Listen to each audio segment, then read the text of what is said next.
Good day.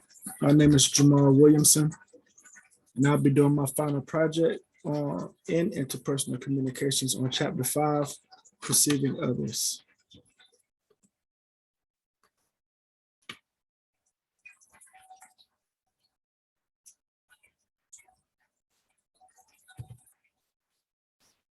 Perception is the process of selecting, organizing, and interpreting information. The perception process includes the perception of select stimuli that pass through our perceptual filters, are organized into our existing structures and patterns, and are then interpreted based on previous experiences. The way people see each other determines the way they behave towards each other, making the study of person perception essential to the understanding of social behavior, says Mark Cook in his book, Perceiving Others, The Psychology of Perceiving Others. You can better understand how perceptual filters operate by examining how people make sense of the world. My purpose in this PowerPoint slide is to answer this question: how do perceptions affect communication? In this presentation, we will cover the following points: selection, organization, and interpretation.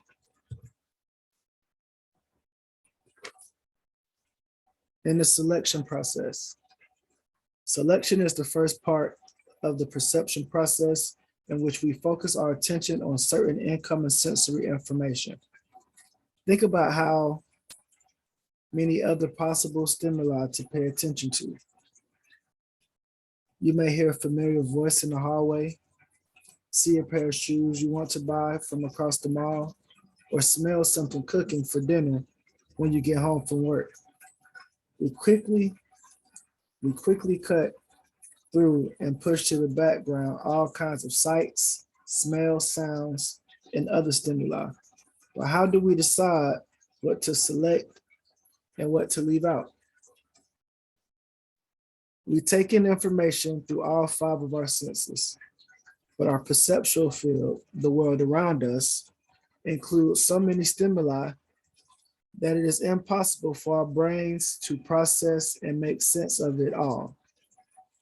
So, as information comes in through our senses, various factors influence what actually continues through the perception process.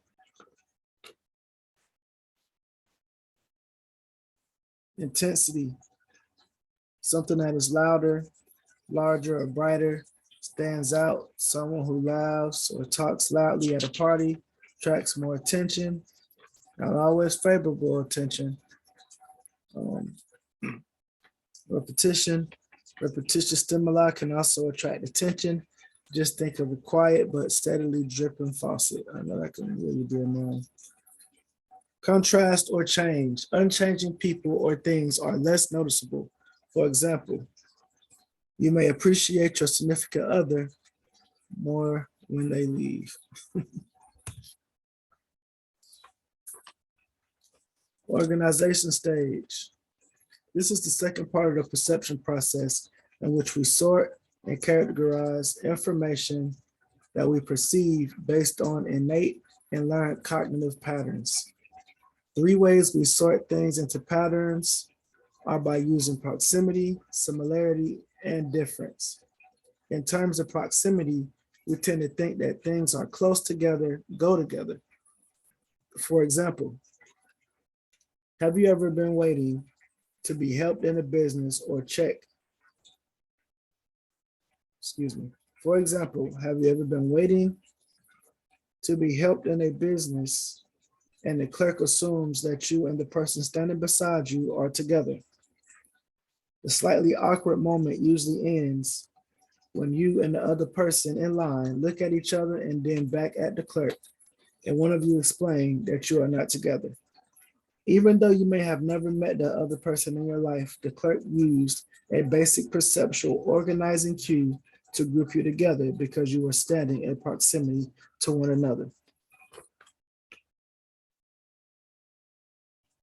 Various types of schema make it possible to classify others, including the following: physical, role-based, interaction-based, and psychological. Interpretation. Although selecting and organizing incoming stimuli happens very quickly and sometimes without much conscious thought, interpretation can be a much more deliberate and conscious step in the perception process.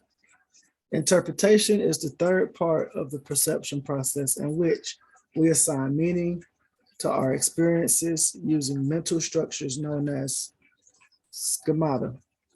Schemata are like databases of stored related information that we use to interpret new experiences.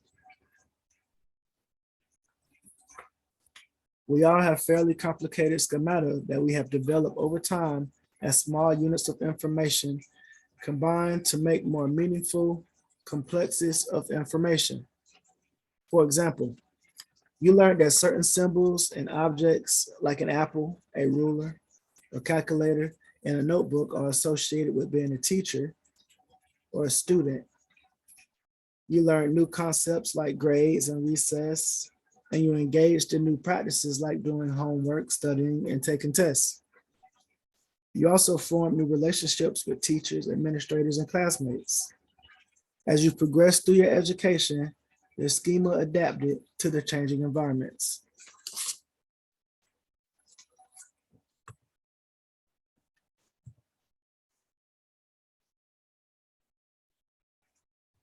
In conclusion, perception of the process of selecting, organizing, and interpreting information.